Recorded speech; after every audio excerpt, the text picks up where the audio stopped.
Greetings all at Bread of Life.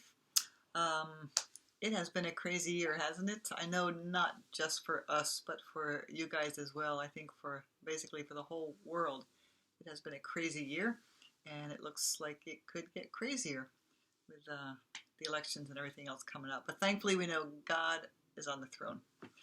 Um, it's been a while since my last update, so I'm going to give a quick overview of what's been happening here.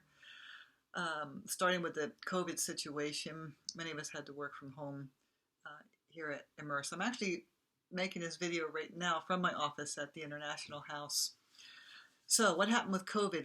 If you remember, we had a Christian organization that was renting out a lot of our rooms last year, One Life Institute. It's a one-year gap program. Because of COVID, they initially were planning on coming back this year, but they couldn't guarantee that they could be back. In the meantime, we had internationals applying. They asked to be released from their contract, which we gladly did. We let them out of the contract, no problem at all. So they left, and on the heels of their leaving, we actually had a request from a local university. They were going to close their dorms, but they had 18 Chinese students that needed a place to live temporarily. So we said yes, we could accept them here. So some were here for just a few days, some were here for a month, some were here for even up to 6 weeks, most for a month. They had already gone through the academic year at the local university, so they came in as a group already, not newbies in the US. They already knew each other, they were friends with each other, they already had their cliques formed. So it was hard for us to really make relationships with them because they were so comfortable with their clique already. And besides that, this was really a stepping stone for them, a springboard in a sense, leaving campus, but here temporarily till they could to either get flights home or find an apartment, which is what they preferred. So they were here for a month, and of course with COVID, it made it very difficult with social distancing. So we had a house full of young Chinese for a time. It was a bit crazy. They were very nice. But they're gone, either home or locally in apartments, which is what they wanted. We did apply for the PPP, the Payroll Protection Program grant. Thankfully, we got that, and that really helped this year with the economy, with the way things are going, with many nonprofits and ministries. It's been a tough year financially, so we praise God that we got that. That helped us get through a couple of months. English right now, we are holding English classes. Initially with COVID, they were held strictly online. We even had somebody living here to take English, and she had to take online classes from her room here rather than actually attend class. We're to the point where we have a classroom set up.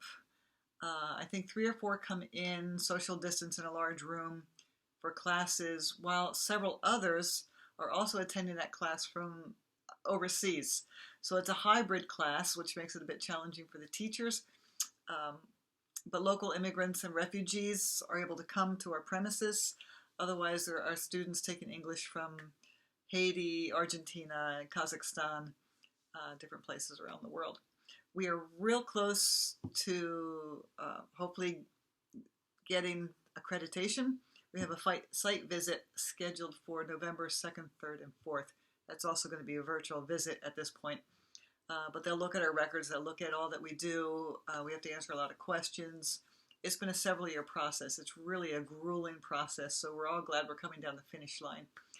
So if you pray with us for that, that would be a tremendous benefit for us. We have many that come from overseas to work on their English. We teach academic English here. But they come on a tourist visa, which really limits how long they can stay in the U.S. and actually legally limits how many hours a week we can teach English. Once we can grant visas, they can actually come and live at the house long-term if they'd like, and they're not limited number of hours they can study with us, but it also will give us a lot more time to get to know these people, to really build relationships on a longer term basis, which we think will be tremendously beneficial because, of course, our goal is to live amongst them, to share our faith, first and foremost, through relationships and through our lives, and that is a springboard to conversations where we can share our faith. As far as the International House, right now we have 8 residents from different places around the world. Thailand, New Zealand, Dominican Republic, the Congo. We have somebody moving in next week. She's a refugee from Guatemala. From what I understand, doesn't speak any English, so I praise God.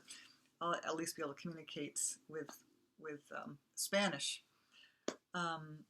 She's coming with an organization that we work hand in hand with. We haven't had any immigrants from this organization for a couple of years, but we're glad that we're getting another one now. Even with the residents here in the International House, again with COVID, it's been really hard to develop relationships when we have to socially distance. Nonetheless, we do rub elbows a little bit around the house. I can sit and chat with them a little bit. And we've recently had several outdoor meals, not on a regular basis, but we'll organize, like staff can come and bring food, and then we all get together and eat and invite the residents. Or we have a nice new fire pit that we'll sit around.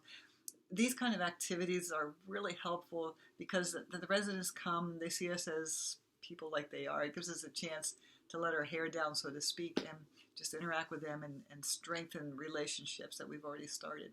So it's exciting. Good things happening in spite of the difficult time we're in. And we just trust the Lord, again, for opportunities to share our faith in just natural ways. People come here. When they arrive, they don't know that the staff are all believers, but it's not long before they recognize that we're all Christians, we're all Christ followers. And that just opens doors as we share the love of Christ and seek to serve them and love them. Doors open for conversations, and so we just praise God for the opportunities He gives us. I hope you're all doing well there in California.